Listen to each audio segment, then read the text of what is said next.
You're listening to the Flickcast, a podcast about stuff nerds love. I am Chris Ulrich, and joining me, of course, my co-host Joe Dilworth. Joe, what's up, buddy? Hey, yeah, I got nothing. No, I'm excited. We're here. We're talking about geeky stuff. No witty banter for you this morning? No, I'm not we talked about this before the show. This is a super serious show. We shouldn't be joking. Right, I'm sorry. So yes, we're very serious here. Let the other people, let the undesirables. Yeah, let them have their jokes and their humor. Your mirth. We take our nerddom seriously. Nerddom. Seriously. No, you're right. It's true. I think it's a very serious subject. Lots of people do, apparently. We're going to talk about a few things today. We're also going to debut a new sort of segment. I hate to use that word, segment, but a new thing, a new feature, a new whatever on the show this week, where we're going to talk about movies of our formative years, kind of thing. Yes. Yes. And it's one that maybe people won't expect. It's by a filmmaker that everyone's very familiar with, but maybe it's a movie that everyone hasn't seen. Although I suspect that most people probably have, but or a lot of people probably have. If you haven't, you should. And maybe you should, yeah. So, but before that, I wanted to just touch on a few things that have happened in the world. Before this, we got a lot of stuff. We're recording this on Sunday, so Last of Us is starting today. Yes, I'm looking forward to that. That's going to be cool. I saw Bella Ramsey on Jimmy Kimmel. She's a delight, and of course Pedro Pascal is always terrific. So if you want to see what Pascal's up to when his stunt doubles in the armor and Mandalorian, here you go. There you go. Yeah, I mean, I'll admit I never played the game, although now I kind of want to, But it's funny. She's an interesting person because she's gender fluid, so I should say they are an interesting person. Yes. But they're talking about how they'd never heard of Game of Thrones before they were in it, and then now they'd never heard of Last of Us basically until they were in it. So it's funny to be in two like potentially giant franchises because Last of Us is going to be a big deal on each. It's going to be a big show. I'm assuming everyone's going to want to watch it. So. Oh, I'm sure. Yeah, it's going to. I kept saying she, and I apologize. I'm trying to do the right thing, but I'm not. I always sometimes fail. Hey, we're all trying to be better, and it's okay. Exactly. At least you're trying. That's the important bit. I am trying, and I'm any show that has zombies, or what do you want to call them, clickers? I guess they're called. I'm down, and I really am as much of a fan of writers as you can be. I really enjoy Craig Mazin's work. I thought Chernobyl was an extraordinary show, and I think that sensibility. It will come to this, hopefully not quite as serious, but it is serious subject matter. I mean, it's post-apocalyptic, so... that's always serious. It is a bit serious, yeah, but there's hope, right? There's hope. There's always hope. Is it the last hope or a new hope? I don't know. Sorry. Oh, well, hopefully not. Her name is Rey Skywalker. No, that's a different show. Sorry. My name is Rey Yoda. No, Rey Grogu Yoda, Chewbacca, Skywalker, Organa, Rey Baca, the third. Solo, the third. Yes. So you're alone. Your name is Han Solo. Got it. Okay. Yes. I gotta wonder because also when preparing for our new segment today, I was thinking about different movies and different screenwriters and stuff, and I was looking around at Lawrence Kasdan's work. Yes. For a minute. One of the writers of Solo, the Star Wars story. So I'm wondering if he came up with that line for Han Solo. Because man, I hope not. Yeah, I hope that wasn't him. Although I would also hope it wasn't like Ron Howard in the reshoots that went, "Hey, we should explain this." Yeah, it's like I got to think that was a note from like Kathleen Kennedy. Let's just blame her. How did he get his name? It's like, come on. That was a note from the studio. It's like, we feel that things are going well, but you really need to explain how he got his last name. It's like, do we though? Do we explain how anyone else got their last? Okay, whatever. Skywalker. Are we gonna have them walking on the sky later? What's going on? Your dad was a trapeze artist. Is that what happened? Or right. He was a real Skywalker. He was a real Skywalker. If you know what I'm saying. Yeah. I don't know. It should have been Star Killer. But anyway. Yes. So yeah, I'm looking forward to Last of Us. That's going to be cool. And something I did not know that I was looking forward to, and now I am looking forward to it. Many, many years later, the sequel to History of the World Part 1. I know. Now coming out. Yeah. I actually, for some reason, I didn't know they were actually making this until the trailer came out. Yeah. I was not aware. And the fact that Mel, 96 years old, and Mel Brooks is still, not Mel Gibson, but Mel Brooks, at 96 years old, still spry as ever. And he's actually, from what I hear, starring in parts of this. He co-wrote the whole thing. He still seems pretty sharp.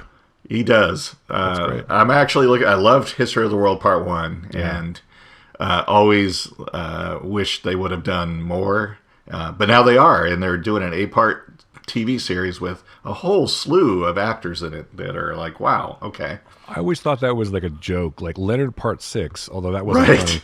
Right. Well, yeah. Wow, Bill Cosby humor. Sorry, everybody. Ooh. Yeah.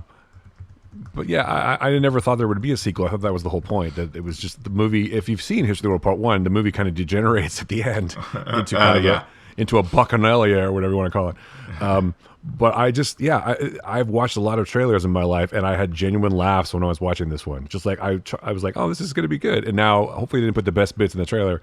But Yes. yeah, I'm in. And I also say this as someone who did not genuinely love Spaceballs when I first saw it, but it's grown on me over the years. But Spaceballs, the sequel. the sequel, Which they never did. Which they never did. Well, that could be next. Hulu. Maybe that'll be the next miniseries. I mean, I think you can't have John Candy anymore, unfortunately. But everybody else is around. Daphne Zuniga's still around. Bill Pullman's still around. Oh, Joan Rivers not around anymore. Wow. Okay. I don't know what you're gonna do then. I don't know if you could do it without Barf. Maybe you can't. No, I don't think so. That's a tough one. Yeah. So anyway, but yeah, I'm in. I just can't believe that. Like you said, I didn't really know anything about it. I thought I'd heard something about it maybe, but then I just missed it. It's like, why would we bother? First of all, because I kind of feel like you've been there, done that, and so at a high level, how could you possibly? Right. How could you possibly approach that level of comedy? I mean, it was a different time too. You know, because I don't know if you make I don't know if you make Blazing Saddles again either. Probably not. Probably not. Although, unless Quentin Tarantino made Blazing Saddles, and then maybe it's okay. Yeah, Quentin Tarantino's Blazing Saddles. Blazing Saddles Part 2, yeah. Wasn't that Hateful Eight? No, Or sorry. Django Unchained, maybe. Yeah. They're all blurred together for me. That's true. But I'm in. So that's super funny.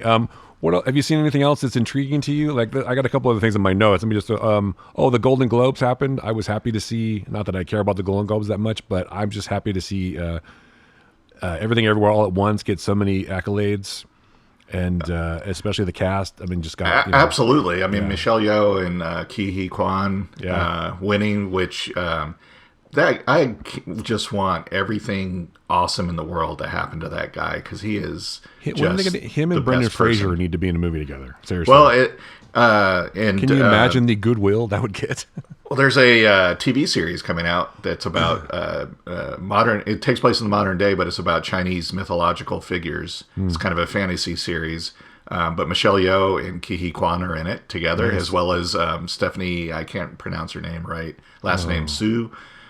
She's in it too, that played the daughter in the movie. So it's like, wow, kind of a reunion for them. I will say this though about that, not only that movie, but the Golden Globes. I wish I had, and I'm not trying to downplay how much my family supports me because they do 150%. But could you ever have a better cheerleader than Jamie Lee Curtis? Holy cow.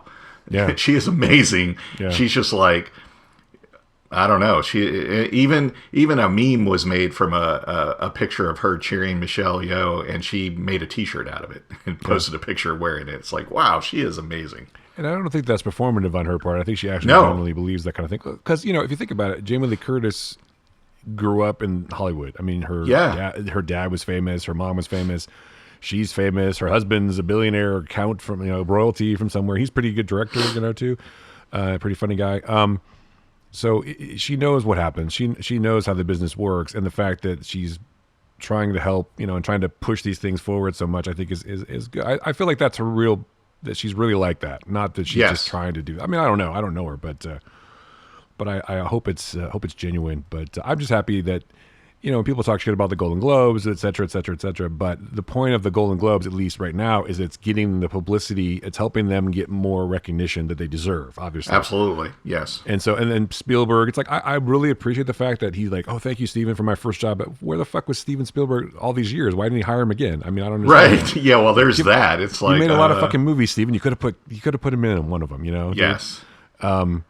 You're not as altruistic as you might expect. But the other cheerleader that he had too was obviously his wife, who was like, dude, you're trying to struggle. You're trying to be an actor all these years, and it's not working out that well. But apparently, she was by his side the whole time, so that's great. Yep. And now he's going to be in more stuff, which is great. And Yeah, good for him. They even asked him if they did there's been rumors that they're going to do some Disney Plus series in the Indiana Jones universe. Would you be up for playing Short Round again? He's like, absolutely. I loved he was telling great stories about how kind and awesome Harrison Ford was to him back then, and that he's loved the character, loved that experience, and would absolutely play that character again. It's like, man, he's just like so positive. Well, you know what? That's why I think that he eventually it came around for him, because he stayed positive, and I'm sure I'm sure there were dark times, and there were like, why am I doing this moments and whatever, and so, but it worked out, man. The Daniels were smart. They got really good people, and they made a kick-ass movie. So I guess the real question is, I kind of worry about them a little bit too. Is like, now what do you do?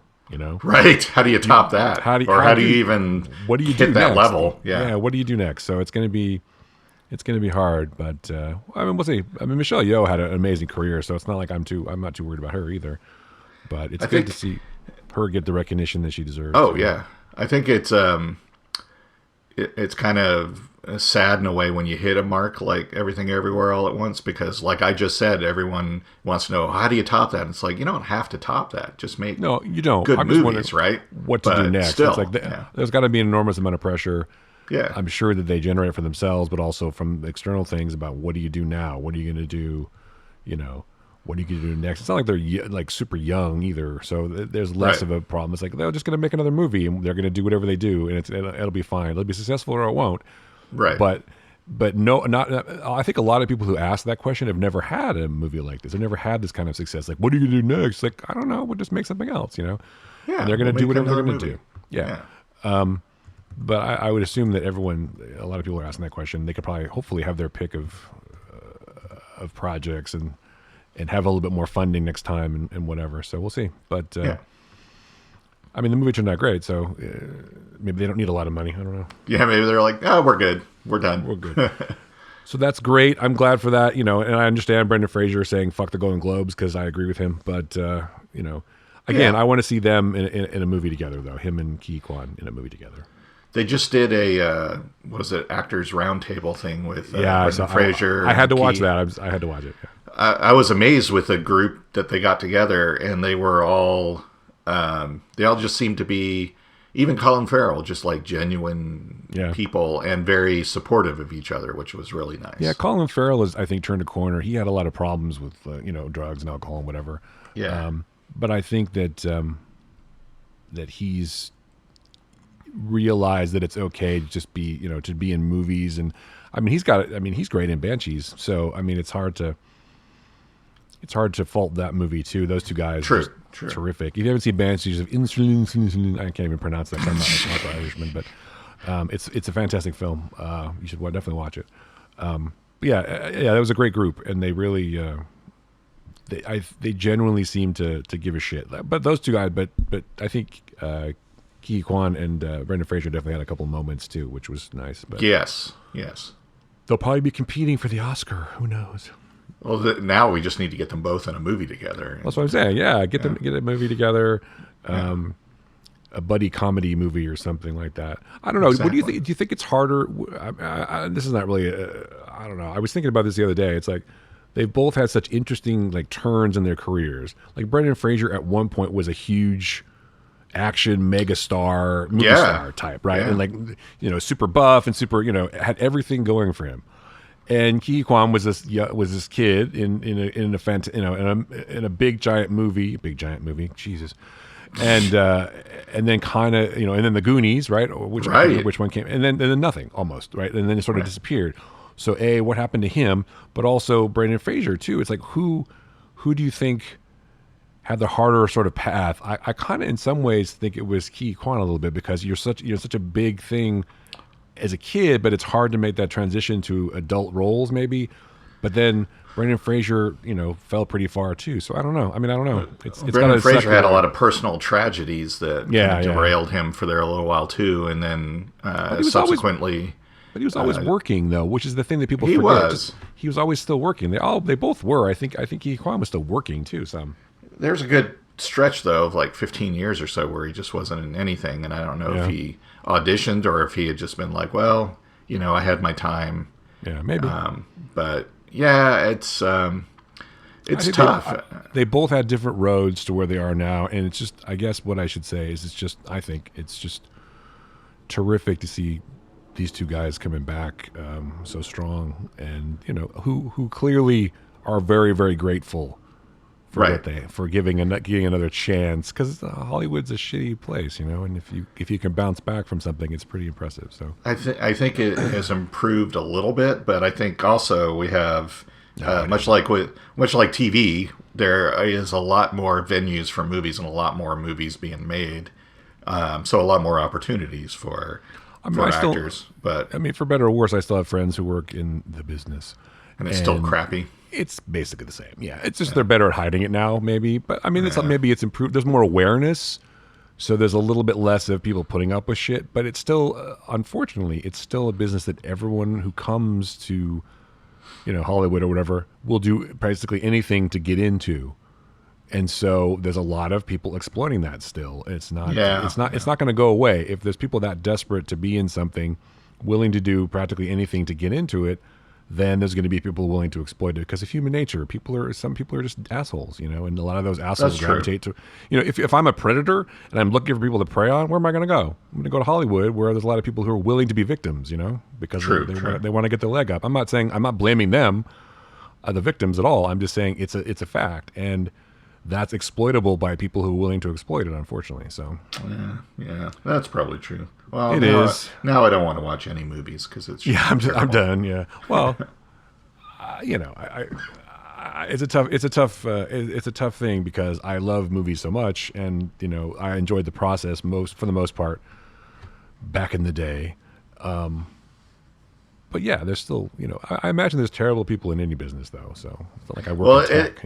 It's funny you mention that, because there's been some talk lately about how difficult apparently James Cameron is to work with, and how much of a tyrant it is on set. But then he has all these people that just keep working with him over and over again. All these actors not named Ed Harris that work with him over and over again. And Well, Leo's never worked with him again. well, that's true.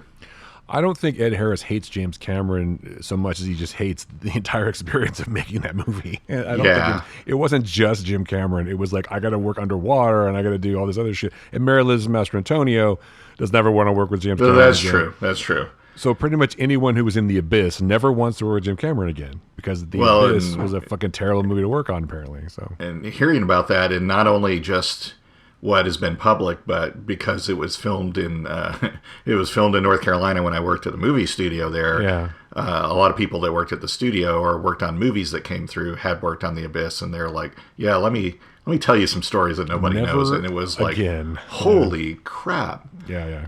So I don't know if he's like either mellowed or figured out a better way to be a tyrant, but he still has Well, no, people that are willing to work with him. So I would bet you that he's still a dick, okay. but I bet he treats actors pretty well. I mean, I will say this: he has never shied away from giving credit to actors for creatively helping the movies or their input, and he's never shied away from recognizing crew members too that have helped him and other people that have helped him. So there's that.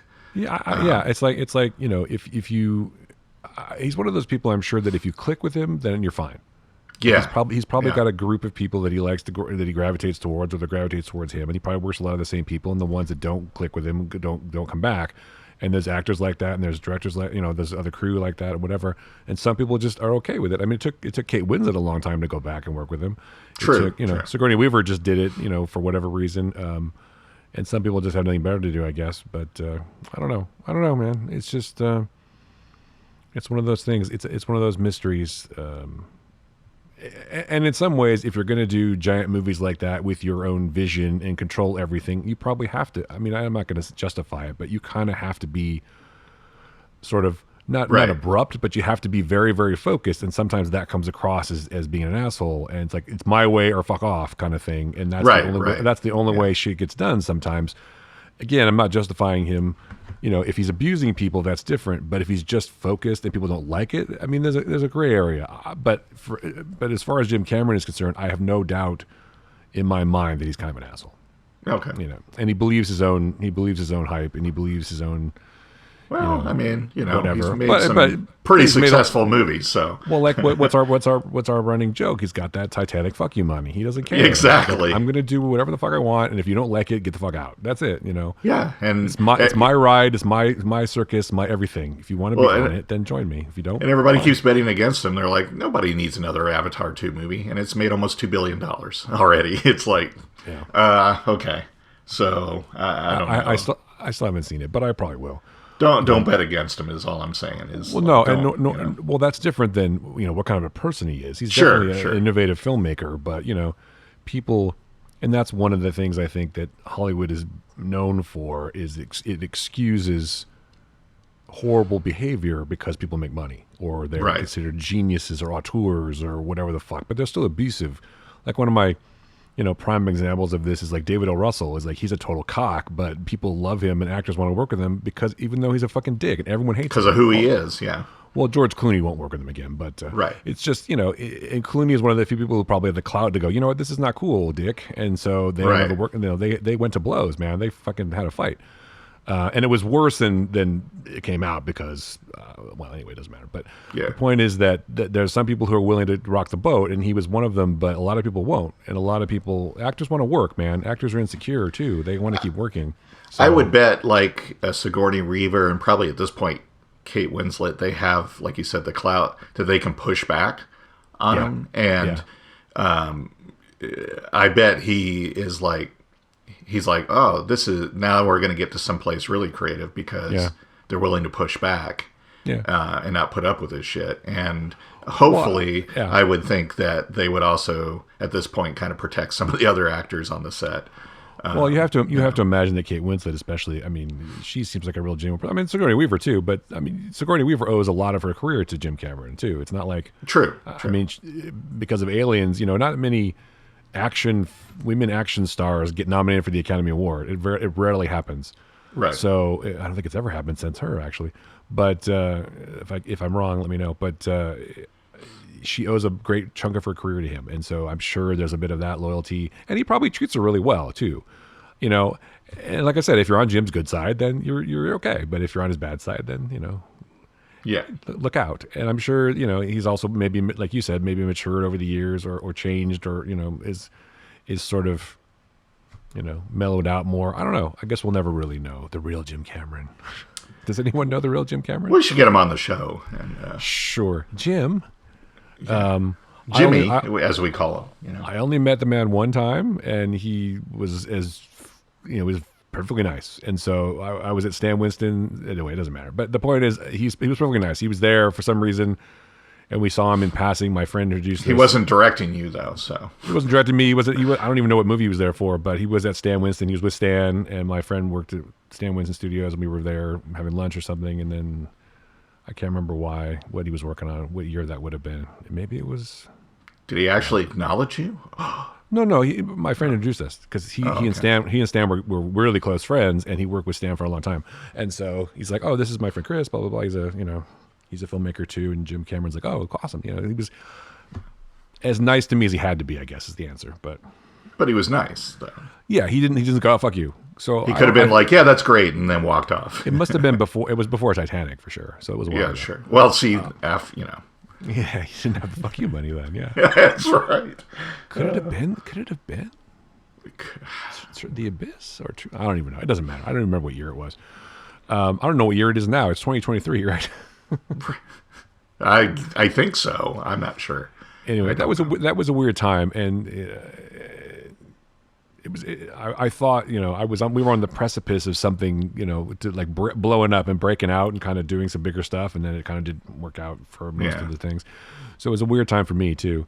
But anyway, that's my only Jim Cameron story, which is not really a story. He was nice to some dude that he met randomly one time. I think the thing maybe that was in my favor is that I was in the studio already. I wasn't some hanger on outside. I wasn't some looky loo. It's like if you get on a studio a lot and walk around, people are nice to you because they figure you belong. Oh, you're one of us. Yeah, So yeah, exactly. You're in the inner okay. circle, so you must be. You're not some yeah. quote unquote civilian who's walking around. But if you're outside going, hey, Mr. Cameron, you'd be like, what go are you making? Oh, it's a mayonnaise commercial. Don't worry, it's a great one too.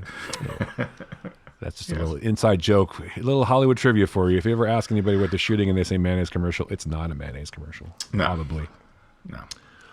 But many projects in various stages of development. Just remember that. Several projects, yes. Yeah. Just remember that. Just remember that one, folks. It's a good phrase to use at wherever people hang out now in Hollywood. It won't out you as being an amateur at all. At the Rainbow Room or wherever people go. The Rainbow Room. Yes. I don't know. I don't know where the kids hang out anymore. Formosa Cafe, no one goes there anymore. I'm sure. Whiskey a Go Go, is that still? I guess that's a music industry thing. But. It's just the whiskey, Joe. No one calls it the whiskey. Yeah, no one says whiskey a Go Go. See, I'm an outsider. I don't know. You are. Why don't you just go shop at Tower Records? Which also which is definitely gone too. But anyway, not online. It's back online though. No, but the Tower Records at Sunset's definitely. I know. They made a whole movie about it. You even seen it? You hang out. Colin Hanks made a documentary about it. It's actually quite good. That's where you hang out to meet all the celebs, all the bands. Like I always said, if you want to meet celebrities, go to the Coffee Bean on Sunset Boulevard. Yeah. All right. I'll just get a regular booth there and I'll be good. They don't have booths. Whatever. I don't know. See, I'll never make it in Hollywood. You'll never make it in Hollywood. Oh, it's weird how many, I mean, this is I'm not trying to name drop or anything, but it's weird how many celebrities I've seen at Coffee Bean. Oh, yeah? Yeah, at Coffee Bean. I don't know, not Starbucks. Well, sometimes at Starbucks. But when I used to go to Coffee Bean more frequently, and Coffee Bean might not be everywhere in the world, so it's a coffee franchise in California, and I think it's a few other places too. But yeah, it's just weird. You're sitting there, and then people will walk in and just order coffee, just like regular people. Celebrities need coffee too. See? They do, and they don't always have a PA that can get it for them. They don't even send their assistants. The weirdest one I ever saw was Madonna. I was like, why is Madonna ordering her own coffee? It was so weird. Anyway, sorry. I digress. What else is happening? I just want to mention that I'm super excited for season 2 of The Bear, which is finally shooting. I'm gonna finally watch the first season. It's gonna come out this summer. Season. Yes, I'm fucking stoked for that because I love that show. Great for everybody involved. It's one of my favorite shows of this past year. As we talked about in our favorite shows episode, it's just so well done, and everyone in it is so terrific. I'm very excited. And they upped the episode order to 10 too, which is awesome. So 10 episodes instead of 8. They must have some confidence in the show. And now Hulu, I thought Hulu was going to cancel it because they do cancel shows they don't like. They're as bad as Netflix a lot of times. And then everybody is bad now canceling shows, but that's true. Either they're canceling shows or not showing seasons of shows they've already filmed and are in the can, or you're like you're taking 20 years of goodwill with creators. This is a D&D reference now. Wizards of the Coast, which is owned by Hasbro. There was a leaked thing about the new open gaming license. If you're not familiar with the open gaming license, it basically says you can take stuff from D&D and make your own stuff and sell it. Right. And that's been the way it is for a long time. And there's all these independent creators making a good living doing all this stuff, which was building the brand when D&D was nothing. And basically brought it back from the brink. And now that it's successful, for better or worse, there was a leaked draft of the new open gaming license, which apparently says, fuck you. You can't do that anymore. Can't do that anymore. And if you make a certain amount of money, you got to pay like 25% royalties, et cetera, et cetera, et cetera.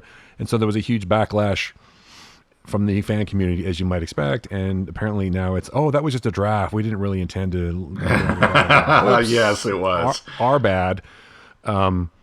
So for whatever reason, they thought it was a good idea, and now they don't think it's a good idea because people were canceling subscriptions to D&D Beyond, which is the thing that Wizards bought that you can make your characters on and stuff, which I was going to cancel my subscription, but then, it turned out I don't have to now. Still feels like they're leading to, hey, all of you that have been making this money off this, you're going to have to pay us a cut now.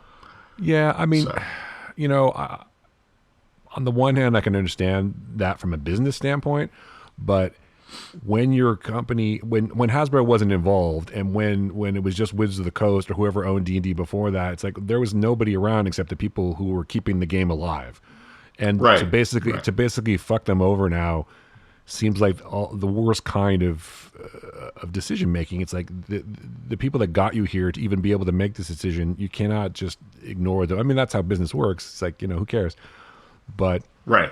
It's just, it would be really, really stupid really a bad business decision in the long run to do this, I think. So hopefully they really will reconsider and really will do what's right and allow it to keep going. But I have very little confidence in that actually happening. So there'll be some way they fuck people over at some point, which is why a lot of the major players are like, well, we're just going to design our own game now, so fuck you. So yep, and we're going to make, screw your game. We're going to do our own. Well, and, like one of the most famous D&D sort of offshoots is Pathfinder. I don't know if you ever played that, but yes.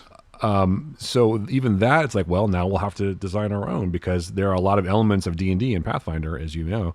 Yep. And so it's just dumb because, well, anyway, corporate greed is so stupid. It's so short-sighted. And so, they don't look at the long term. They look at the next quarter for stock options and everything. It's not very smart. So I don't know. Yep. As evidenced by lots of other things happening with Twitter and all these other things, just people making poor decisions and destroying things for whatever reason because of ego or stupidity or just greed, and greed is a problem. So, well, I mean that's what happened with Star Trek fan films and fan series because one dude decided he was actually going to try to be Paramount and make his own, make lots of money and make professional Star Trek films instead of like slapping that guy down who's a complete nutter.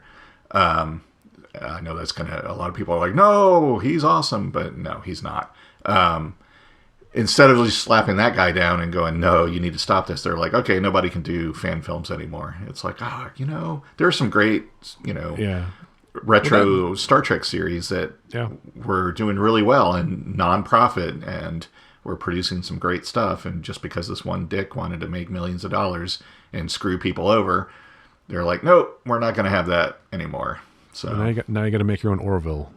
Yes, exactly. Well, it's like that, but it's different in one important way, is that it was already happening. Right, There was already a license in place allowing it, and there wasn't really anything implicit or explicit about Paramount allowing people to make Star Trek stuff. It just was they just kind of turned a blind eye. Well, their thing was like, as long as you're not making a profit, we're cool it wasn't with written down anywhere. It was like a gentleman's agreement or whatever. Yes. But in this, there was actual documents saying, yes, you can do this, and now they're going back on that. Yeah, they're going back on their word. Yeah, which again doesn't surprise me. So anyway, we don't have to spend a lot of time on it. I think it'll be interesting how it shakes out. But I have never seen. Well, I can't say that for sure. But it was an amazing. The nerds were angry, and for good reason, and it seemed to have an effect, which is pretty cool. So good for the nerds, man, or good for the geeks. Before, yes, I like Rise of the Geeks. Before we go into our new segment, though, I do want to. Shout out really quick the new Ant-Man trailer, and we get some good quick views of MODOK, which apparently is being played by Corey Stoll, which is interesting. So he's returning to the franchise as a new character, maybe. I don't know if it ties in with Yellow Jacket from the first movie, but it might. I'm just excited. Sorry, I'm just really excited to see MODOK in live action on a film. I think it's going to be pretty great. Not Patton Oswalt as MODOK, though? That's a bummer. I know. Well, he had his turn in the animated series. You had your chance. You had your chance. It didn't work. We're recasting. No, there has to be some connection to. I mean, there's a reason he's back. I would imagine to tie things together. Well, he was shrunk down to the quantum realm, right? Yeah, exactly. So he's been in there the whole time. So yeah, he's evolved. Yeah. I'm looking forward to this movie, mostly because I mean, in some ways because I want to see how they're going to launch Kang and how that's going to tie in with the whole. I mean, I like Marvel movies, so it's fine. But I don't think they have to be great works of art, Martin. I'm sorry, but. It's just they're fun. They're fun, and some of them are pretty well plotted and have interesting characters. I think Kang will be an interesting character. And who doesn't like Paul Rudd? I mean, honestly, he's awesome. So it's gonna be good. I'm looking forward to it. So. I love the people online that it's like I got to show my film cred, but I'm so fatigued and so done with superhero movies. Like, great, don't watch them then. We're good. Well, there's going to be a lot. There's going to be a lot more, so don't worry. So that's maybe you should back away from them and watch something else because there's 500-600 movies a year. There's plenty of stuff. The 20-year plan, because by the time we get to whatever it is, Avengers, Kang Dynasty, or whatever the final one is, I don't even remember. the big battle where everyone from the entire MCU and every other Yep. MCU comes in, including the return of Robert Downey Jr. and all the original Avengers and all the original everybody for one final assembly, if you will. That will definitely be the end, but but they'll have Fantastic Four and the X-Men to continue. So right, exactly. But I'm also, for better or worse, I'm really stoked for Hugh Jackman to come back as Wolverine. I think that's terrific. So he's starting his 6-month regimen to. You know what, man? That guy's already pretty fit. I'm sure he won't have any problems. Yeah, he'll be fine. And plus, he could wear a shirt a lot of the time. It's not like he has to be ripped every second. Exactly. They only did like one scene where he's like, Wolverining the shit out of stuff, and then, they shoot that early, and the first day or something, because he's done his hydro cleanse where he's like got no body fat or any moisture in his body, and then you're done, and then you can keep a shirt on, and eventually you get the yellow spandex, and you're good to go. That's why I didn't understand Dave Bautista. He's like, I'm just done playing Drax because I'm tired of the whole upper body makeup stuff. I'm like, so put him in a shirt.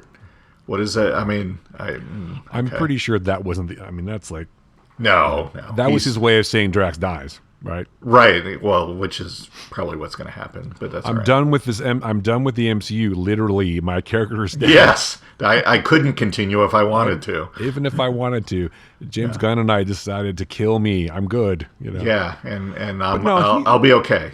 Part of it was like he wants to do other work. I don't blame him. Exactly. He's blowing up. Now is the time to do that shit. Now is not the time to make 10 more Marvel movies. Now is the time to, he fulfilled his obligations. He did his job. He was a professional, and did it well. And now it's time to you can't play the fucking same character forever. He wants to branch out. And I don't blame him. Go for it, man. And I will watch whatever he does because I think he's quite good. So. Anyway. Even in Army of the Dead, or where the fuck that Zack Snyder crazy piece of shit he was still good in that. Yeah, he was good, and the scenes with him, like his kid, that would have been a movie. I would have watched that movie. That was more interesting to me. I would have watched a movie about the whole what was it, the whole opening sequence that gave us the history up to then. It's like that's the movie I want to see. Well, there was a conversation like, well, these vampire movies are done, zombie movies are done 100 times. What are we going to do to make it interesting? Or big heist. Or whatever. Yeah, and I like that idea, that conceit. It's like, we're going to do this heist during a zombie outbreak. It's kind of interesting. And we have, there's your ticking clock. You have to get out before the zombies come. And that's pretty interesting. But the execution was not good, as we know. No. Although I am looking forward to his 2-part sci-fi epic. That looks really good. That's either going to be amazing or just be a total piece of shit. Yeah. There's no middle ground anymore. There is no like, well, it was all right. It's all right. No, it's crap. Total shit. I don't know. Or it's the best thing that's ever been made. I don't know. It's going to be the Snyder Bros will support it, I'm sure. I'll watch it for sure. I'm going to totally watch it. Oh, and speaking of James Gunn, I know that Matt Reeves went to have meetings with the Gunns to talk about Batman 2, so that's happening. I would actually support Barry Keoghan as Joker. I think that would be great. He was, spoilers, that was him in the insane asylum. But I think he would be great as Joker. I think of all the actors I'm thinking of that are out there now, he would be one of the ones I would definitely see playing that part. Maybe like, I don't want to say picking up the mantle of Heath Ledger, but like putting his own spin on it, because he's a terrific actor that I don't think has really had his due yet. I agree. Yeah, I think he would be really good as the Joker, and I'd like to see a Joker Riddler team up against Batman. That'd be interesting. Although I am intrigued and really excited for Batman 2 because Matt Reeves is like, I'm going to continue to focus on Bruce Wayne. Yeah, and where he goes, and not as opposed to the previous movies that seem to really focus on the villains and stuff like that. He goes, there'll be Batman villains, but that won't be the laser focus of the piece. It'll be about Bruce Wayne, which continues from the first movie. I'm excited for that. And probably more World's Greatest Detecting too. Exactly. It's like, wow, how about that? Have more of a mystery story again. I think that was good. That was one great aspect. And bring back Zoe Kravitz too, as much as you can. Absolutely, and Jeffrey Wright as Commissioner Gordon. Jeffrey Wright, well, I'm sure he'll be back, and Penguin will be back. Yeah, it's interesting that the city is covered in water. That's not a coincidence. So. No, well, and I guess the Penguin TV series they're working on is supposed to lead into or inform the second movie a little bit too. So good for I like the little. Yeah.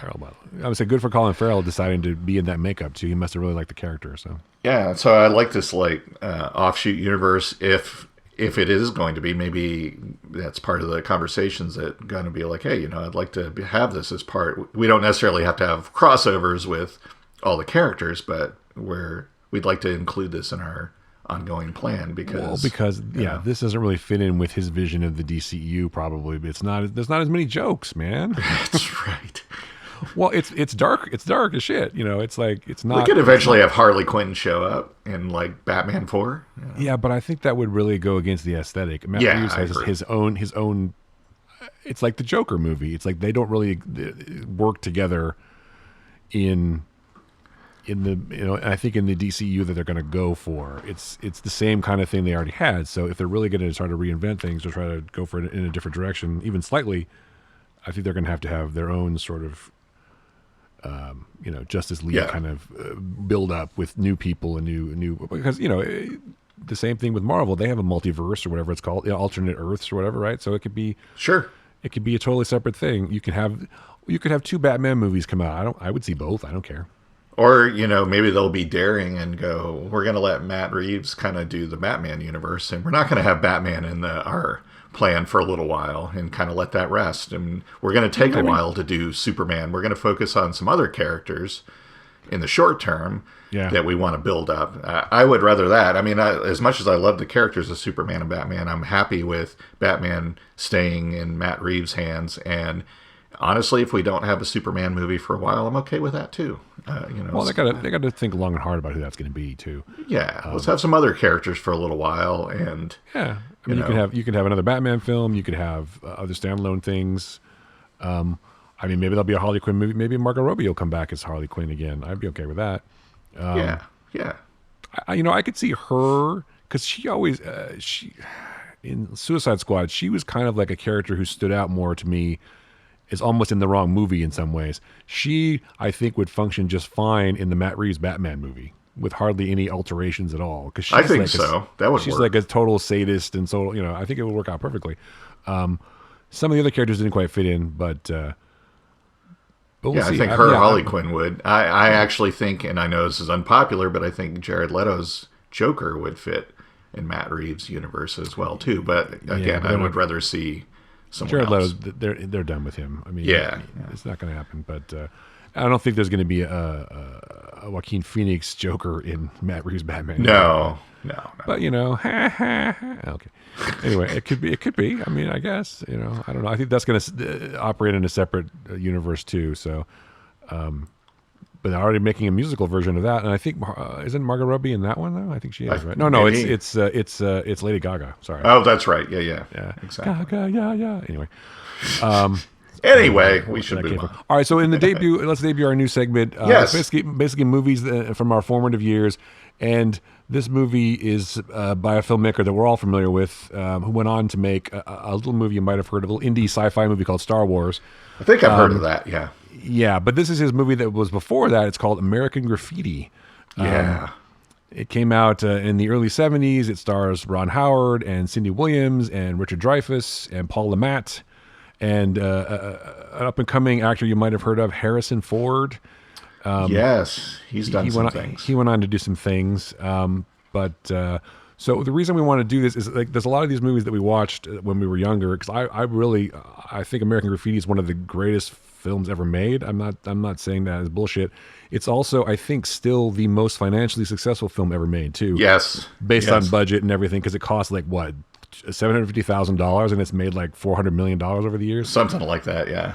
Yeah, but but I think the most amazing thing about American Graffiti is that is the sort of tagline, but it captures a moment in time which I didn't experience because I wasn't alive then. Sure, but it was. I think it's brilliant in a way because it talks about how one of the tagline of the movies in the posters, where were you in '62? So why is that important? It was important for many reasons, but one of them is like it represents a time when people were innocent, and when because what happens a year later, Kennedy gets killed, right, and then Vietnam escalates, and there's all this other stuff happens, and then there's Watergate, and it's the only time in recent history where people were innocent, and the biggest problem is, am I going to go to college or not, or or big decisions like that, or there's a beautiful blonde and a T-bird that I'm going to follow around for an entire movie, which is great. But anyway, the premise of the film is the two friends, Ron Howard and Richard Dreyfuss, had graduated from high school and they're going to go away to college, and it basically takes place in one night, and their little adventure together and separately about what they're going to do in the morning, whether they're going to go to college or not, or what's going to happen. So it's just a terrific film. George Lucas' his second movie, his first, of course, THX 1138. But Yes. it's just an amazing film with wall-to-wall music and terrific editing and terrific performances. I just like it so much, but I keep talking, so you should talk, Joe. Well, I know we talked last week, and this was all galvanized by me talking about it last week in our show. And I had just recently watched it. I watched it again Me too. just yesterday because I wanted to even be more up to speed on everything, even though I watched it like a month or so ago. I watched it again, and I just it's such a I don't even know the right words to use for it, because I mean, yeah, it's about 1962. It was made in 72. 11 or 10 years later, it came out in 73, but it just feels like, and I think it's because of the way Lucas shot it and the way it was done, it feels like a movie that was made in 62, and I just think it holds up so amazingly well. And maybe because of that, maybe the way he shot it, but it's just it's so good. It's a simple story. I mean, it's like these two friends, and they kind of go their separate ways a little bit. Ron Howard. What struck me watching it again, and I forgot how much Steve Bolander, which is Ron Howard's character, I forgot how much of a dick he kind of is. Yeah, that in contrast to Richie Cunningham, who he played right after that. And I love the whole circular thing of how, had the pilot for Happy Days, original pilot for Happy Days was shot. They decided not to go to series with it. They aired it as a movie of the week special. That helped get American Graffiti, Universal going, hey, there may be something here. We should do this movie. And because of that pilot, they cast Ron Howard in this movie. And because of the success of American Graffiti, they decided to reevaluate Happy Days and go with it as a series. It was just like this whole kind of circular thing there that, fed to 50s and 60s nostalgia that was happening in the 70s. It was really interesting. The first season of Happy Days where Fonzie had a windbreaker instead of a leather jacket. Well, and Fonzie was introduced because they wanted a character like John Milner from American Graffiti in it, and it's just like, wow, interesting. It's this movie really. I mean, I've seen a lot of movies, of course, as you have. There's very few films, I think, which you can watch at any time in your life, and it still captures a moment in history so concisely. Again, I didn't live in that time, but I can feel, everything seems authentic. It seems like, these people are really alive and this is really happening to them. It's a story that's unfolding in front of your eyes that's really taking place because obviously Lucas lived that car culture life when he was younger. And I think the other thing that I think is missing from later Lucas movies is the love, obviously, that they put into this thing. It's basically, it's autobiographical. It's based on character, people they knew, and it's just, you can feel in every frame he's enjoying. I mean, there's photos of him making the film. He's always smiling at every picture, practically. Yes, he's like this one shot where he's like hanging off the side of Milner's car when they were filming in some harness thing. He's up in a crane with Haskell Wexler, and he's like happy. He's like, that's probably the happiest he's ever been in his life, making that movie. And then in subsequent photos, as he makes more films, like in Star Wars, he's not as happy, and then later on, he's like, he just looks terrible. He's like miserable and all of his things. But But I mean, Walter Murch contributed a lot to it because the sound is terrific. It's like wall to wall music, and that's also such an interesting. I mean, the music is like a character in the film. I think it's fascinating that like when Toad and oh god, I'm forgetting the characters. They go to make out in the forest, right? Debbie. Debbie. The only reason he knows the car is stolen because the music stops. Yes, exactly. Not because he hears the car get taken, because the music goes away. Because the music was such a constant presence in their lives, wall to wall, all the time. That's what he noticed that was gone. I mean, granted, he was probably preoccupied a little bit, but well, yeah. But it's just that was an interesting beat. I think in the story, it's like it's just another character. And Wolfman Jack was terrific. Yeah. It's just and Richard Dreyfuss's character Kurt, trying to go for because there's always there was that girl that you're chasing, and like she says at the end, a young Suzanne Summers like, well, I'll be on 6th Street tomorrow night or whatever street it was. He's like, but I don't think I'll be there. Yeah. I won't. Yeah, I don't think so. I won't be there. He was going on with his life, and he became a writer living in Vancouver. Because, well, like the implied thing of, basically he went to Canada to get away from Vietnam, right? So. Yes, that was explicitly, or it's sort of implied, that he was like, "Fuck this, I'm going to Canada." But then Steve Bolander, what did he not go to Vietnam because he was an insurance salesman in Modesto, California? So, right. So I guess he didn't. Yeah, who knows? I guess he didn't have to go to. I guess. And then Toad. I mean, we find out a little bit more about all of the most of the characters in the really horrible sequel that we won't talk about, but. Yeah, there was a more American Graffiti. I watched that too because I'm a completist, right? So I had to watch it. It's not terrible, but the thing that struck me about that is obviously the director had watched Woodstock.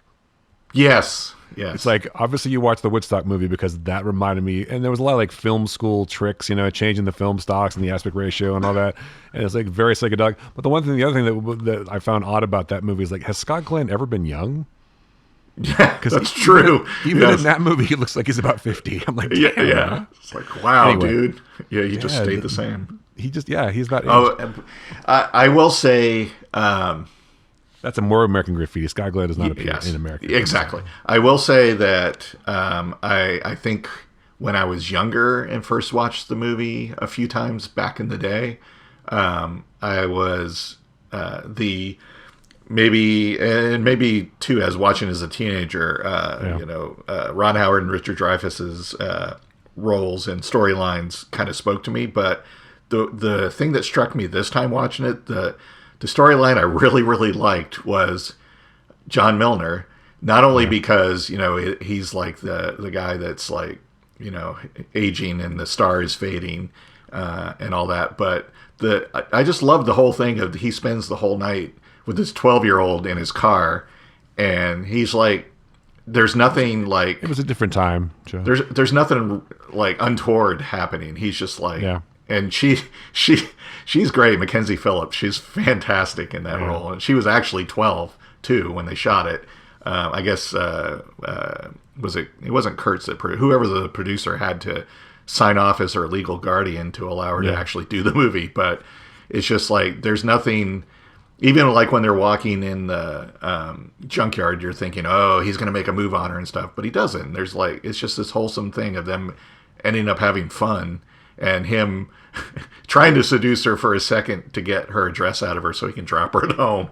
Yeah. It's just, I don't know. I really like that storyline. But maybe it also spoke to me that, here's this guy that's like really wanting to hold on to his youth, and he's well past that. And he has to realize that as well. Well, that's one of the aspects of it being like a Western. He's the aging gunfighter, right? Yeah, you guys. Well, that's where Bob Falfa, Harrison Ford's character, wears a cowboy hat, for God's sake. Yes. He's like in town to fight the gunslinger, right? Right. So, that's right. Well, that's what I mean. It's like a more innocent time because if you watch the movie now, the cynical time that we live in, it's like, oh, he's going to try to do something to her because she's underage or whatever. He's a creep. He's some creep or something. But he's not. But he's not. He's honorable. He's a good guy, even though he pretends to be this tough, racer, whatever, with the cigarette pack in his shirt, whatever. Well, he wears the white shirt and even fights guys in black shirts, right? He does. Yeah, literally, he's a hero. Yeah. Yes. In fact, I agree with you. I think actually the movie is really more Milner's story than the other two guys. I mean, it's more. I guess it's Dreyfuss's story a bit. It's Kurt's story a bit, but it's definitely about. It's definitely about Milner a lot, trying to hold on to what you got. I mean, Milner is supposed to be 27 or something like that in the movie. Yeah. And Kurt and Steve are supposed to be 17. I mean, I don't think Ron Howard or Richard Dreyfuss look 17, but no. Cindy Williams, however, did. But it's interesting. I read the script of American Graffiti also recently, just because we were preparing for this. Steve's girlfriend, Cindy Williams' character, was supposed to be some little blonde, whatever, which is probably based on a real girl that George Lucas knew. But I think she did great in the movie, and she's actually one of the highlights of more American Graffiti. I don't want to talk about that, but her and Steve have an interesting relationship in that movie. But yeah, it's just she's really like very smart. And she's like, okay, Steve, if you want to, whatever. I think wearing this ring is stupid. You're right. It's very juvenile. And she's like, handles it super well. And she basically manipulates him. And she kind of has a tantrum a little bit. But she's supposed to be like 16 or something like that, which is weird. None of them looked there. No. Well, I think the only ones that were actually 18 Mackenzie Phillips, Mackenzie Phillips was 12. Ron Howard was 18. Everyone else was like in their 20s. So well, yeah, I think Dreyfuss is like 7 years older than Ron Howard, but yeah, so is Cindy Williams. yeah. But it's nice that she came back to Happy Days that time. Well, then of course went on to Laverne and Shirley as well. Of course, yeah. But but the other thing to think about too is that Happy Days was the 50s, right? And even more innocent time in a way, if you think about it. But this is a great movie. Because I imagine, if you're George Lucas, you lived during this time and you remember what it was like to feel like everything was possible. And it was really, I keep using the word innocent, but it's like anything was possible. And the times were much less cynical. Yes. Not cynical at all even. But then a year later, Kennedy and then Watergate and then Vietnam and all this other stuff. And it just drove a wedge into everything. And the world was never the same. And it just captures that time so well. And even the gang in it that kidnap Richard Dreyfuss's character Pharaohs, are still really tame compared to like what you would think of a gang nowadays, right? Well, sure. If you catch, it's like you think, they're gonna fuck him up, but they don't. No, they just want to. They draft him. They just want to do some pranks. Yes, and they draft him, and he ends up being like, I'm all in. I mean, he totally had his out. When they went to the place to rob the pinball machines, he could have told those guys, "Hey, you need to help me." He's like, "You know what? I'm going to ride this out and see what happens." That's Kurt's journey, right? Kurt has to come to terms with the fact that this isn't the place for him. Maybe he needs to see more and have more, expand his horizons and whatever. It's just that's funny. You're right. There's like times when he could have gotten out, and he just rode that ride as long as he could. So it's just it's a great movie. It takes place over one night. I like the fact that it was shot in sequence, so that the actors look tired by the end of the night because they've been on this 28-day shoot, and they are tired, right? 28 night shoot, 28 night shoot. It's just I don't know. I really, really liked it. I know. When I rewatched it a couple months ago, at first it was a little bit like jarring. It was like, oh yeah, this is going to be kind of, maybe it's sillier than I remember. But you really get into it and you get invested in the characters, and it's just I don't know. It's really, really good. Well, that's the thing. It's like you can relate to these people. I can. I was a teenager. Yeah, I understand. Yeah. But it's the characters that matter in stories, I think, more than what they do necessarily, because a lot of what they do in the sort of plot, if you want to call it that, is driven by the characters, right? So what happens to them is driven by the fact of who they are as people. And so that's one thing I like about this, is that these seem like people you would know, and they seem like people that would make these decisions. They don't do a lot of. I think the other thing that I noticed too, they don't do a lot of dumb things. They don't make a lot of dumb decisions to serve some stupid story that they need to be somewhere A, B, C, or D. It evolves based on who they are. The decisions they make are from their characters, not because they have to be at Mel's Drive-In at 2 a.m. or something like that. Right. Steve comes to his realization because he realizes what's important to him at the time. And Kurt comes to his realization because he realizes that there's nothing for him in that town after all. He's done it all. He's done it all. He's done it all in one night. And also that girl, maybe is a pipe dream in a way, because maybe he'll find her, maybe he won't, but he's going on to other adventures. He wants to see more of the world, and mostly Canada. So I don't blame him. But I heard that an early version of the script, I think even up to shooting, maybe they even shot it but removed it, that there was a scene at the beginning of the girl in the White Thunderbird driving through a drive-in, but it made it look like she was not necessarily real. And so that became kind of like, because she is kind of on the periphery of the whole movie, and even the phone call at the end, she is basically acting like his conscience, right? So I think the angel on his shoulder. That would have been kind of nice if that was like at the beginning or an end sequence. Something is like, oh, was she even really real? But I think you get enough of that even just watching this. But the other thing to keep in mind is that no one else sees the car. Right. No one else sees her in the entire movie except Kurt. That's true. And so, and at the end, when he's, I mean, I don't want to spoil the end, but when he's on the plane and then he sees what he sees out the window, that tells you what you need to know right there. I think that's probably true. And Because how would that happen? So I think even the it's phone just- call, he's the only one Yeah. that's there. Right. right? He's the only Yeah. one that's there. He's the only one. I think she's just a metaphor. She's Yeah. just a symbol of the past, the symbol of something that you can let go of, right? And that's what he Yeah. does. He lets go of it and he goes on with his life. Steve's not ready to do that yet. Steve's ready to, and I think that, if I have anything positive to say about more American Graffiti, I think that comes across in Steve and her story in the second movie. They're unhappy Right. because Steve hasn't let go yet, and she hasn't. They're unhappy, and they stayed together maybe for the wrong reasons, and Right. he stayed behind for the wrong reason or whatever. And it's just, Kurt has a more evolved storyline, and Milner, okay, Toad, we'll take them all. It's like Yeah. he's resigned to the fact that he's going to be this guy that people are going to challenge, and that's his life.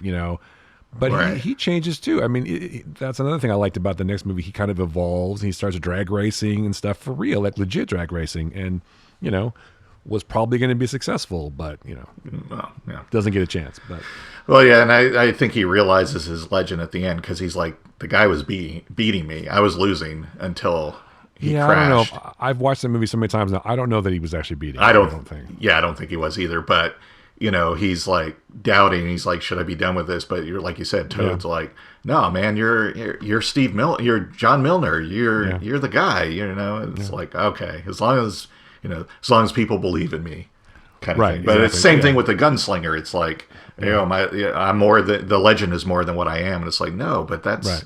that's the cool thing about it, and that's what's great about you. It's like, oh, okay. So two. Yeah, it's I was going to say two observations about this. One, when I was in high school, we did cruise. The small town I lived in, we did cruise, like not in that kind of capacity. It was a strip mall up and down the area, but we did go cruising around town. me too. Yeah, absolutely. So that culture I understand that culture, and it kind of speaks to me. And it was like staying out till 2:00 in the morning cruising, and there was the cops always present to, you guys can't park, you got to move along and stuff like that when people would park and all that. So I was like, man, that was the thing. There was no, I don't know, there was probably some drag racing and stuff going on, but the cops were always there. But so that kind of spoke to me a lot.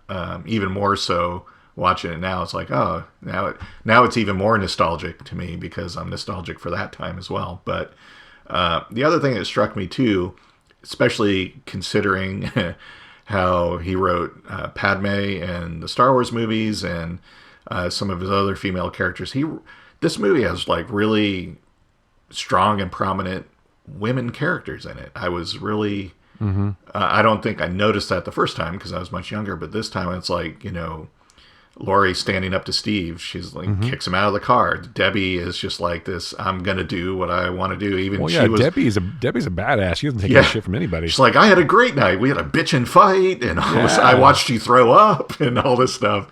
Well, and again, she, an innocent time. That was a bitchin' night for her. yeah, and even Mackenzie Phillips' character 12, she's just like that was probably the safest place she could have been is in Milner's car.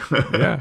And it's like, and I don't know, it just, what happened to his storytelling abilities, I think are probably things we could discuss and talk about in a full episode. But it's just, there is a reason why it's considered, if not the one of the greatest movies ever made, because it's just, American Graffiti is just fantastic. Yeah. Well, I think it also, again, we're talking about how it comes across as there's a lot of love involved in this thing. And I feel like if you think about the characters, because writers would like to write a lot about themselves, right? A lot of the characters are parts of their own personality. I feel like in some ways, most of the characters are George. Yes. Yeah. Right? Like, especially, I mean, because I can see him, I feel like Kurt is like wearing George's shirts a lot of times in the movie. It's like, I feel like that was George Lucas's outfit from something. Yeah. So, and maybe Milner is like when he was he used to drag race all the time as a teenager. So I feel like he was part Milner, and they're all parts of him. Right. And so I feel like if you've ever watched any George Lucas movies, THX is a sterile sort of movie that has nothing to do with it. But this is the only one I think he really enjoyed making the most. And the rest has just been an exercise in fertility for the rest of his life. Like Star Wars, he wanted to make, and it was a struggle. Yeah, and I think think everything after that were movies that he felt like he had to make, right? So, well, like, that okay.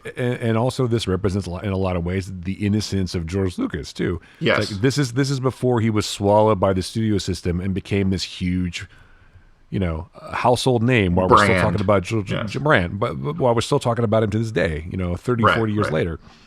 This is when he was just making movies because he fucking loved to make movies. Yeah. And also having Francis Ford Coppola involved was helpful, I'm sure. And just, and that's why I talk about Willard Hyatt and Gloria Katz were actually excellent writers, despite of Howard the Duck. That's just, don't even think about that. And the whole thing is just a labor of love and a love letter to that time. I mean, that's cliche and a little bit to say, obviously, but it comes across. And I don't know that you ever get that from him again after this. And I don't understand that. And maybe it's true that some people only have one or two great movies in them, and they're going to be so-so after that. But anyone that wants to say George Lucas isn't that good of a filmmaker should watch this movie. Because it's just like you said, you can see love in every shot, and the way it's just constructed is well done. I mean, it's just there's no wasted shots. There's no. There's not. It's even the stuff, I guess, there was like 3 scenes, like one of them being the used car salesman and stuff like that were later put back in. Yeah, are informative. I don't know. It's a well done movie. It's a slice of life movie, and I love those. Well, and I will say that that Marcia Lucas had a lot to do with it, probably too. Her and Verna Fields. Oh, that's true. Verna started it, but she didn't finish it. But Marcia came in and did a lot of work on it and fixed it up, basically. And I think that's also why it's so good, and also why Star Wars is as good as it is because of her. Yeah. And I think that he suffers also from not having her as a collaborator, because I think she was one of the few people who could say, no, it should be this. And he'd be like, okay, you're right. Maybe that was the problem with the prequels, is that he didn't have that there. Well, but for whatever reason, I mean, she basically was gone after Star Wars, right? I mean, I don't think she did Empire. So it's like, but it was the last time, it was the last time that he wasn't in the studio system. It was the last time that it was just a movie because it was fun. Yeah. And it was just, that comes across. But yeah, it's just, it's well shot. And Haskell Wexler is a genius too, senior cinematographer. It's just, everything works. And, and you're right. It's like, if people say George Lucas can't direct, they should watch this, because he absolutely can. But he's also, he also had the benefit of some fantastic editing, and it was just one of those things that comes together. Every element seemed to work, and I'm sure it wasn't that way at the beginning, because there had to be cuts. There's like a 125-minute cut somewhere apparently, but a bunch of people, Walter Murch in particular, and Marcia came together, and they all sort of fixed it up. No, I mean, because Walter Murch is no slouch either, but that's it's just a this was also the first movie to list all of the crew members in the end credits, because he had to promise them they'd get credit because he couldn't really afford to pay everybody. Even Wolfman Jack got a percentage of the gross profits for his cameo, which actually turned out really well for him and pretty much set him up for life. So who knew? So. It's also just for we can talk about the music for a second. I think it's funny that they spent so much money on the songs that they actually had no money to do a soundtrack at all. Right. So that's one of the reasons that the music basically plays during the entire film. It's like another character in the film. But it's just, but if you think about it, if you listen to the songs were also extremely innocent. Yes. It's like, oh, I'm going to hold your hand or this thing. It's like they're very, very, very, vanilla in a way. And this, of course, was before the Beatles, too, which is a big deal, right? Yes. And before, a few months before Cuban Missile Crisis and Vietnam and all these other things. It's just, again, it's a slice of the last night of innocence, essentially. Yeah, it's like a time capsule. Yeah, it's like a time capsule that you'll never, this time will never exist again. And that's, I think, one of the things that makes it so resonant. Even today, you can just go back in time, and I watch it now, and I'm like, man, this is just. I think I appreciate it more every time. So we've been talking about it a lot, but it's a movie that definitely influenced me sort of an aspirational way. It's like I'd like to make a film like this someday, or try to get to that kind of thing. But curiously, I didn't see it until I saw Star Wars. Yeah, I didn't see it until after I saw Star Wars. Yeah, and I saw Star Wars, and I'm like, oh, what else has this George Lucas guy done? Yeah. And so I went back and watched THX, and I watched American Graffiti back when you had to rent them at the video store. Yeah, I didn't see it till I was a teenager, actually, in high school. And I think I really dug it because of that at the time, but I didn't understand, because I was still not really like, oh, movies are just this fun thing, and I didn't really get its significance. And obviously learned that over the years, and there was I watched it here and there, but it really, until recently, like I said, end of last year, I had not watched it in probably 20 years. And it was like, well, you know what? I'm going to spin this up and see how well, it just holds up so well. And it made me want to watch it again just yesterday for this.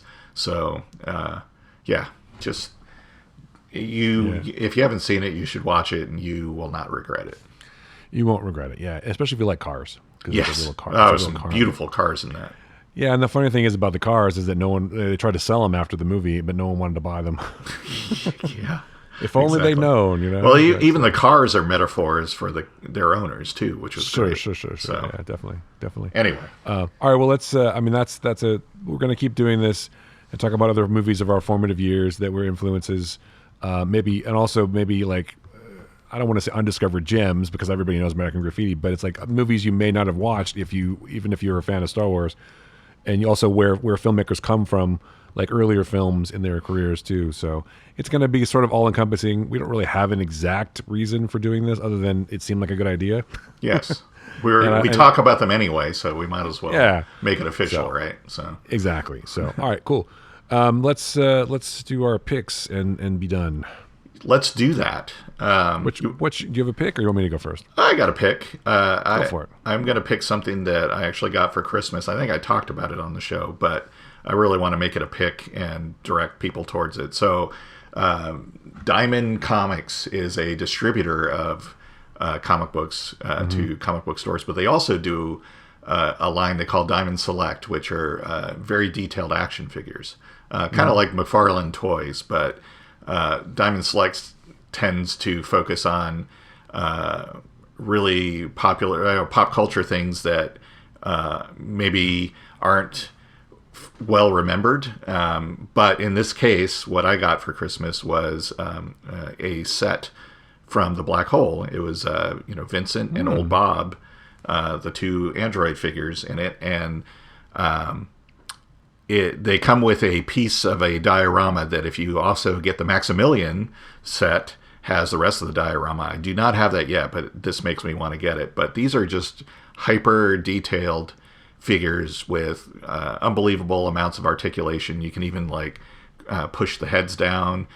For Vincent, you can pull it up so that when he does his little short circuit thing, his hood goes up. You can switch out the arms. They even have these transparent stands you can put them on, so it looks like they're flying. Old Bob is all beat up like he was in the movie. I'm a big fan of the Black Hole, and I think that might be a movie we talk about in our series and our new segment eventually. Definitely, but yeah. I was just very excited to get these. I mean, I've been 3D printing a lot of my toys lately, but it's like this detail and painting and all that can't be beat. So I was very happy to get that for Christmas. So yeah, awesome. More toys.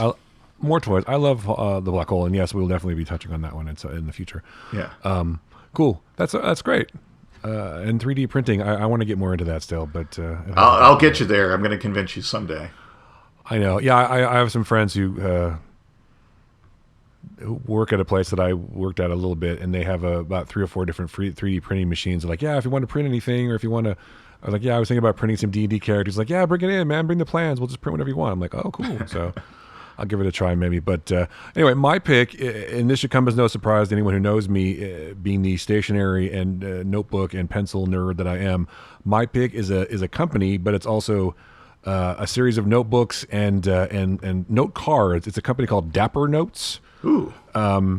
This guy makes everything. Basically, he makes everything by hand in America, and he loves notebooks and stationery probably as much or more than I do.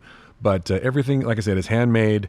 He makes pocket notebooks. He makes little note cards. He makes notepads, stickers, pen. He makes everything himself. But I got this latest notebook that I got from him is like a sort of a cork board cover, but it's like almost linen, and it's got a paperback, but it's like hand stitched, and they're not super expensive. Like most of the time, I'll use a Field Notes, which is also one of my favorites. They're like $10.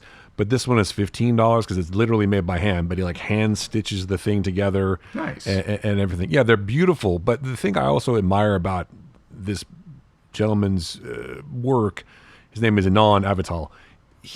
The packaging that the stuff comes in, like it comes in a little box. Like the box opens and everything is individually wrapped with little stickers and has a little paper on it. The presentation is amazing, and what I admire the most is that it's obviously made with love. And we're talking about that with American Graffiti. It's like this guy loves what he's doing. Right. And his stuff, and it shows. I mean, the stuff is beautiful. I almost don't want to use it in some ways, but I do. But it's just so well done and not overtly expensive and crazy, but it's just someone who took a hobby and something they enjoyed so much and turned it into a business. And that's the kind of thing that I like to support with my quote unquote hard-earned dollars. So that's my pick, dappernotes.com. Buy some stuff from him. He's a great guy. And again, this stuff is handmade in America. And I mean, not that in America makes that big a difference, but I just love the fact that this person obviously does it with love. And I think that's terrific, and it should be supported and encouraged. So anyway, Dapper Notes. Excellent. That's my pick. Anything else? Oh yeah, I should say people already know where the show is. Everybody knows where we are, but yeah, I know. Spotify, Apple Podcasts, every other place you find podcasts, Good Pods, the Amazon, the Googles, the Mastodons, the Twitters, the Instagrams. Oh geez, so many. Yeah. So YouTube, everything. Yeah, I mean, we're posting the episodes on YouTube again. So if you again, there's no video. I know we keep talking. One day when Joe and Harold will do a video. Yes. Yeah. Beck, what do the kids call it? Is this TikTok? I don't know. When we get to hollow casts, we'll. There you go. No, man, we'll just do TikTok. It'll just be quick. Yes. 3 seconds of us talking is. We should start a MySpace page. I think that would be. There you go. Yeah, MySpace, man. Yeah, that guy had the right idea. Create your shit and get the hell out as soon as possible. Exactly. What was his name? MySpace Steve? No, I can't remember anymore. Yeah. But you know what I'm talking about. Yeah. You know what I'm talking about. You know that guy. You know that guy. That fucking guy. Anyway, but yeah, we're all over the place. Joe and I are on the socials everywhere. You can find us if you want to comment or give us some shit. Please do. Or whatever. The point is that we enjoy doing the show, and hopefully you enjoy listening to it. And we're going to dive into more movies that we care about, and more like obscure shit maybe, and more like things that I don't want to use the phrase "things that made us" because that's already been taken. But that's kind of the intent of this segment. So we're going to try to talk about the things that were influential in our lives. Why did I want to make movies? Why did I want to go into show business? I mean, obviously Star Wars was a big deal, but it's like other things too. So exactly, there's plenty of things that happen. And also another movie that came out a while ago that now has a TV series, which we haven't talked about, but we will get into that one once I finish watching it. But that'll be fun. So that's a hint of things to come. Anything else, Joe? I think that's it. We've teased enough stuff, and I think we've talked Neener. Yes. Is that what the kind of teasing you're talking about? See, it all falls apart at the end. But it all falls apart at the end. We'll get there. All right, cool. So for Joe Dilworth, I'm Chris Lawler. That was the Flickcast. Thanks so much for listening.